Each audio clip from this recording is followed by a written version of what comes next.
अच्छा, अब ये जी बिल्कुल, बताइए। मेरा ख्याल में 2025 में इंशाल्लाह ये हो जाएगा। ठीक है, अच्छा एक और चीज़ भी मैं समझना चाह रही हूँ। ज़ाहिर है आपने भी सियासत की है और आपने बड़े करीब से ये सारी हिस्ट्री भी देखी है, और जो तब्दीलियाँ पाकिस्तान में मुख्तलिफ अदवार में रूनुमा होती रहीं वो भी आपने बड़ी स्टडी की, देखी। कैदी नंबर 804 जेल में क्यों है, डिस्पाइट द फैक्ट कि उनको मुख्तलिफ टाइम पे डील्स या कोई ऑफर्स होती रहीं कि आप बनीगाला आ जाएँ, आप चलें हम आपकी ये बात कर लेते हैं, आप ये ना करें तो आप आ जाएँ, मुल्क से बाहर चले जाएँ, मुतअद्दिद उनको ऑफर्स हुई। तो वो जेल में क्यों बैठे हैं, उनका पर्पज़ आपको कितना उस तरह से नज़र आता है कि वो उस पर खड़े रहेंगे, और रखने वालों ने उनको जेल में किस पर्पज़ के लिए रखा हुआ है, जब दोनों तरफ ही एक तरह से लॉस की सिचुएशन है?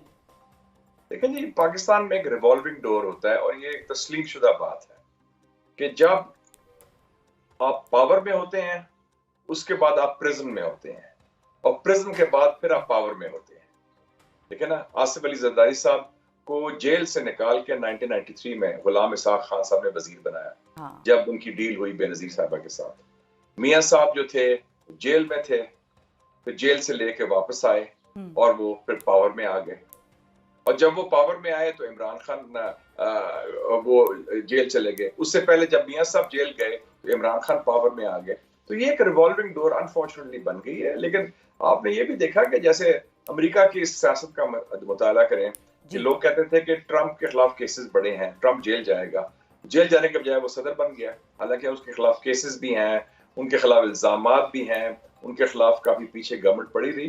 तो ये एक सियासी लीडर का पाकिस्तान के एक अफसोसनाक पहलू भी है, इम्तिहान होता है। अब हम्म। जितने जो हमारे प्राइम मिनिस्टर्स माजी में रहे तो हैं, इस दफ़ा मुशाहिद साहब जो सवाल है वो ये है आपके कि ना जितने प्राइम मिनिस्टर रहे हैं पाकिस्तान में अभी माजी में, हाँ जी। मियां नवाज शरीफ, शहबाज शरीफ, शाहिद खाकान अब्बासी, इमरान खान, ये सब जेल से होके आए हैं ना। उससे सही है। पहले यूसुफ रजा गिलानी वो भी हाँ। जेल से होके आए हैं, आसिफ अली जरदारी वो भी जेल से होके आए हैं।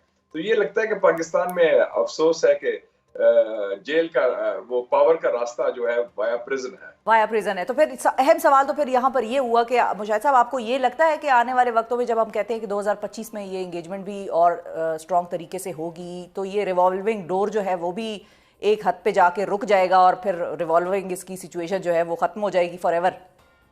मेरे ख्याल में फॉर एवर तो मैं नहीं कहता, लेकिन ताहाल, टिल फर्दर, ता क्या कहते हैं उर्दू में, ता हुक्म सानी, अच्छा। टिल फर्दर ऑर्डर्स वो हो जाएगा, चेंज होगा।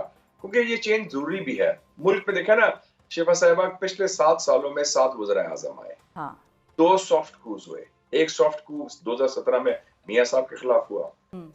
जिसमें अदलिया शामिल थी।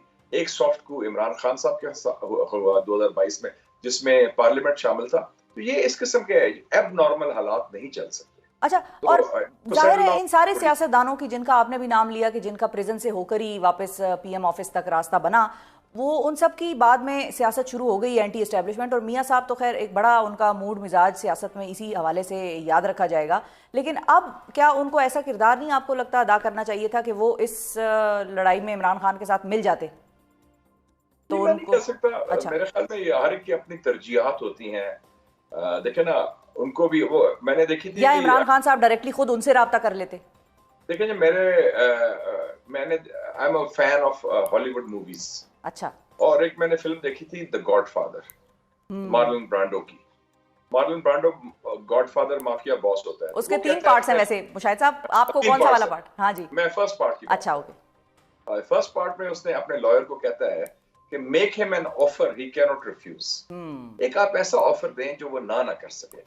अगर आपको ऑफर दिया जाए कि आपके भाई वजीर आजम होंगे, आपकी बेटी वजीर आला होगी, आपके सारे केसेस खत्म हो जाएंगे, आपकी पार्टी को और आपको खुली छुट्टी दी जाएगी, आप जला वतन भी थे, आप जेल में भी थे, तो आप कहेंगे यार ये तो बड़ा अच्छा ऑफर है, मैं कबूल क्यों ना कर लूं। तो उसमें फिर वो आपकी तरजीहात फिर वो होती हैं, वो प्रायोरिटी में आता है। तो उसमें फिर कहते देखें, जमहूरियत को बाद में देख लेंगे, और बाकी चीजें बाद में देख लेंगे, पहले तो ये ऑफर एक्सेप्ट करें ना। तो ये मेरे ख्याल में ठीक है, मियां साहब को भी हाँ ये ऑफर बिल्कुल दिया सही गया है। लेकिन इसका इसका वो एक मुझे एक और भी याद आ गया, थर्ड पार्ट का, इसी फिल्म का एक और बड़ा मशहूर डायलॉग कि don't hate your enemy it blinds you. तो था। ये खान साहब के बारे में भी कहा जा सकता है, और बड़े अल मियाँ पची साहब के बारे में भी कहा जा सकता है कि दोनों ने एक दूसरे से इतनी नफरत की कि वो दोनों को वो चीज़ नहीं नजर आई कि दोनों मिलकर क्या अचीव कर सकते थे। मैं टोटली एग्री करता हूँ जिससे। मेरा व्यू रहा है कि गलतियां तो करनी है सबने, माजी की गलती ना दोहराएं, और हम एक लड़ाई को उस नहज तक न पहुंचा दें जिसमें सियासी इख्तलाफ ज़ाती दुश्मनी में तब्दील हो जाए, क्योंकि ये फिर मुल्क के खिलाफ जाता है। क्योंकि हमारा वफाक जो है उसको जोड़ने में सबसे कलीदी किरदार सियासी जमातों का है, जो कौमी जमातें हैं, चाहे पाकिस्तान तहरीक इंसाफ हो या पाकिस्तान मुस्लिम लीग नवाज हो या पाकिस्तान पीपल्स पार्टी हो। तो ये अगर इस किस्म की आपकी सियासी चपलिश जंग ना खत्म होने वाली जंग हो जाती है तो इससे उनको खुद भी नुकसान होता है। और क्या हुआ, वो भी जेल गए, ये भी जेल गए, आखिर में फिर क्या हुआ? और तो मुल्क को तो नुकसान हुआ ना। फिर हम आप देखें ना, हम जू के जू वहीं खड़े हैं, दुनिया इतनी आगे बढ़ गई है, तरक्की कर रही है, हमारी भी लड़ाई खत्म नहीं होती कि तुमने ये किया, मैंने तुम्हें बदला लेना है, मैं तुम्हें नहीं छोड़ूंगा। वो कहते मैं तुम्हें नहीं छोड़ूंगा। For God's sake, let's move on, time has come to move on. बड़े दिल से बात करें। एक तरफ हम कहते हैं जी हम मोदी से बात करने को तैयार हैं, इंडिया से ऐसा ही है, जो दुश्मन है आपका, जिसने आपको डिस्टेबलाइज करा, आपसे क्रिकेट मैच भी नहीं खेलता। माजी में हमारे जनरल्स जाके काबुल में नेगोशिएट कर रहे थे दहशतगर्दी के साथ, टीटीपी के साथ, उनसे बात करो। हम उनसे तो बात करने को तैयार हैं, तो अपने लोगों से जो सियासी मुखालफिन है उनसे बात करने में क्या निकाह टूटता है, क्या हो जाता है?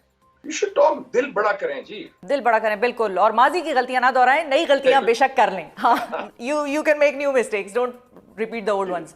अच्छा मुशाहिद साहब, ये भी बताइए आप थोड़ा सा आलमी मंजरनामे की तरफ। ट्रंप के साथ हमारे ताल्लुकात बड़े अच्छे हैं और वहाँ से कोई कॉल शॉल नहीं आएगी, ये हमारे वजीर दिफा की अभी रिसेंटली एक स्टेटमेंट आई थी ख्वाजा आसिफ साहब की। आपको भी ये लगता है कि हमारे ताल्लुकात ट्रंप के साथ बहुत अच्छे हैं और वहाँ से कोई कॉल शॉल नहीं आएगी?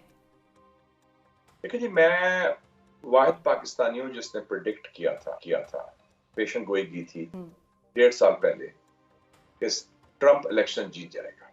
उसको सब कहते थे सवाल ही पैदा नहीं होता, इसके खिलाफ केसेस है। मैंने कहा वो टिका के जीतेगा। और दूसरी पेशन गोई ये की थी कि जब वो पाकिस्तान देखता है ट्रंप, उसको पाकिस्तान में एक शख्स नजर आता है जो उसको वो अपना दोस्त समझता है, और उस शख्स का नाम इमरान खान है, जो कैदी नंबर 804 है। उसने जो विजिट किया था अमेरिका का, इमरान खान का जुलाई 2019 में, वो काफी अच्छी मुलाकात हुई थी। उसमें ट्रंप ने तो ये भी ऑफर किया था बाय द वे कि कश्मीर पर वो सालसी करने को तैयार है। तो वो अपने इस नरम गोशा जो रखता है इमरान खान के लिए, उसकी काशी जरूर होगी। और मेरे ख्याल में वो वहां से सरकारी वाशिंगटन से आवाज बुलंद होगी उसकी रिहाई के लिए। उनके साथियों ने तो कर दी है, और उसको फिर मानना भी पड़ेगा हुकूमत पाकिस्तान को। वो तो है, हुकूमत का फैसला है, वो मैं नहीं कह सकता। अच्छा। लेकिन माजी में तो जब आपको अमेरिका से कॉल आई तो आपने मान लिया ना। जनरल जिया के जमाने में आपको याद, आप तो खैर नहीं थे उस वक्त, बहुत माशाल्लाह यंग हैं। जब मैं भी आपकी एज का था उस वक्त, यंग जर्नलिस्ट था, तो 1984 में बेनजीर भुट्टो साहब अभी जेल में थी कैद नाहक में। तो अमेरिका ने भेजा स्पेशल एनवॉय